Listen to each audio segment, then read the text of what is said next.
ஆண்டவரும் ரட்சகருமாகிய இயேசு கிறிஸ்து நாமத்தினாலே உங்களை வாழ்த்துகிறேன். கர்த்தர் ஆசீர்வதிப்பாராக. எனக்கு அருமையானவர்களே, இந்த கால வேளையில் சங்கீதம் 107வது அதிகாரத்தில் 15-16 வசனங்களை வாசித்து தியானிப்போம். கர்த்தர் வெண்கல கதவுகளை உடைத்து இரும்பு தாழ்பாள்களை முறித்தார் என்று அவருடைய கிருபை நிமித்தமும் அனுபவத்திற்கு அவர் செய்கிற அதிசயங்கள் நிமித்தமும் அவரை துதிப்பார்களாக. எனக்கு அருமையானவர்களே, கர்த்தர் வெண்கல கதவுகளை உடைக்கிறார். கர்த்தர் இரும்பு தாழ்பாள்களை முறிக்கிறார். இன்னைக்கு ஜனங்களிடம் வசனம் பிரசித்திப்படுத்தப்படாதபடி, வசனம் அவர்களுக்குள்ள கடந்து செல்லாதபடி ஒரு வெண்கல கதவு இருக்கிறது. எதெல்லாம் ஜனங்களை அடைத்து வைத்திருக்கிற அந்த வெண்கல கதவுகளை கர்த்தர் உடைக்க போதுமானவராக இருக்கிறார். அது உடைப்பா. வெண்கல கதவுகளை உடைத்து இருப்பு தாழ்பாள்கள், இன்னைக்கும் வசனம் உள்ளே போகாதபடி, கர்த்தருடைய வார்த்தை உள்ளே போகாதபடி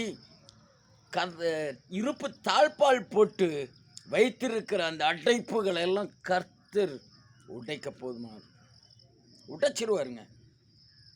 வெண்கல கதவுகளை உடைத்து இரும்பு தாழ்பால்களை முறித்தார் என்று. அப்போ நமக்கு ஜனங்களை விடாதபடி தடுத்து கொண்டு இருக்கிற வெண்கல கதவுகள், ஜனங்களை கர்த்தரோட வரவிடாதபடி தடுக்கிற, ஜனங்கள் வெளியே வரவிடாதபடி அடைத்து வைத்திருக்கிற இருப்பு தாழ்பால்களை முறித்து, அப்படி அவர் முறிக்கிறது அவர் கிருபை என்று சொல்லப்படுகிறது. பாருங்க, அவர் கிருபை நிமித்தம் அனுபவத்தை அவர் செய்கிற அதிசயங்கள் நிமித்தம் அவரை துதிப்பார்களாக. முதல் வெண்கல கதவு உடைக்கப்படணும், இருப்பு தாழ்பாள்கள் முறிக்கப்படணும், கிருபையை பெற்றிருக்கணும். அப்பொழுது கர்த்தர் அதிசயம் செய்வார். அந்த அதிசயத்தை பார்த்த ஒவ்வொரு கர்த்தரை துதிப்பார்களாக. துதிக்கணும். இன்னைக்கு அநேகரும் கூட கர்த்தர் கட்டுகளை அவிழ்த்தார், சிறையிருப்பிலிருந்து மீட்டு கொண்டார், பாவத்தை மன்னித்தார், அதிசயங்களை செய்தார். ஆனால் துதிப்பது குறைந்து வருகிறது. எந்த மனுஷன் துதிக்கிறார்களோ அவர்களுடைய கட்டுகள் அறுக்கப்பட்டு இருக்கிறது. எந்த மனுஷன் துதிக்கிறானோ வெண்கல கதவுகளை உடைக்கப்பட்டு கர்த்தரோடு கொண்டு வரப்பட்டு இருக்கிறார்கள் என்று அர்த்தம். அவர் செய்த நன்மைகளையும் அதிசயங்களையும் நாம் கர்த்தரை மேம்படுத்தி துதிக்கணுங்க. கிருபை நிமித்தமாக உங்களை அடைத்து வைத்திருக்கிற வெண்கல கதவுகளை கர்த்தர் உடைக்கிறார். உங்களை அடைத்து வைத்திருக்கிற இருப்பு தாழ்பால்கள் முறிக்கப்படுகிறது அவர் கிருபை நிமித்தம்.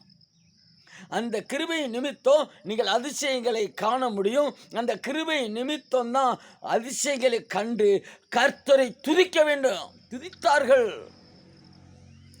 அதை செய்வோம். அவரை துதிக்க துதிக்க என்போம். துதிக்க துதிக்க கட்டுகள் உடையும். துதிக்க துதிக்க கர்த்தர் நாமம் மகிமைப்படும். துதிக்கும் பொழுது அவர் சமயமாய் வருகிறார். அதனால் அவரை துதிப்போம். கட்டுக்கள் அறுக்கப்பட ஜெபிப்போம். இரும்பு தாழ்பால்கள் உடைக்கப்பட, இருப்பு தாழ்பால்களை முறிக்க நாம் அதிகமாய் பிரயாசப்படுவோம், ஜெபம் பண்ணுவோம். கர்த்தர் தேசத்தை அடைத்து வைத்திருக்கிற வெண்கல கதவுகளை உடைப்பார். ஜனங்களை வரவிடாதபடி, வசனம் உள்ளே போகாதபடி தடுக்கிற அந்த தாழ்பால்களை முறித்து விடுவார். அவர் கிருபை நிமித்தம் இவைகளெல்லாம் நடக்கும், அதிசயம் நடக்கும். அவரை துதிப்போம், அவரை மேம்படுத்துவோம், ஜனங்களை கட்டுகளிலிருந்து வெளியில் கொண்டு வருவோம், இருப்பு தாழ்பால்களை முறிக்க அதற்குண்டான பிரயாசங்களை செய்வோம், ஜெபம் பண்ணுவோம். இயேசு கிறிஸ்து எப்போதும் ஜெபம் பண்ணுகிறவராக இருந்தார். அவர் பிரசங்கிக்க போகும் பொழுதோ, பிசாசு விரட்டும் பொழுதோ, சுகத்தை அற்புதங்களை அவர் செய்யும் பொழுதோ அதுக்கு முன்பாக ஜெபித்தார். அதிகமாக ஜெபிப்போம். கர்த்தர் உங்களை ஆசீர்வதிப்பாராக. எங்களுக்காக ஜெபித்துக் கொள்ளுங்கள். வருகிற 4ஆம் தேதி வெள்ளிக்கிழமை இரவு ஜெபம், லிபனான் ஜெபத்தோட்ட பால்பண்ணை bus stop, Sirumalai road, Dindigul என்கிற இந்த ஸ்தலத்தில் இரவு 10லிருந்து 2 மணி வரையிலும் இருக்கும். வாருங்கள், இணைந்து ஜெபிப்போம். இரும்பு தாழ்பால்களை முறிப்போம். கர்த்தர்கிட்ட ஜெபம் பண்ணி முறிக்க வைப்போம். வெண்கல கதவுகள் உடைக்கப்படட்டும். கர்த்தர் ஆசீர்வதிப்பாராக. உங்களுக்கு உண்டான தடைகளையும் கர்த்தர் நீக்கி போட போதுமானவராக இருக்கிறார். கர்த்தர் ஆசீர்வதிப்பாராக. ஆமென்.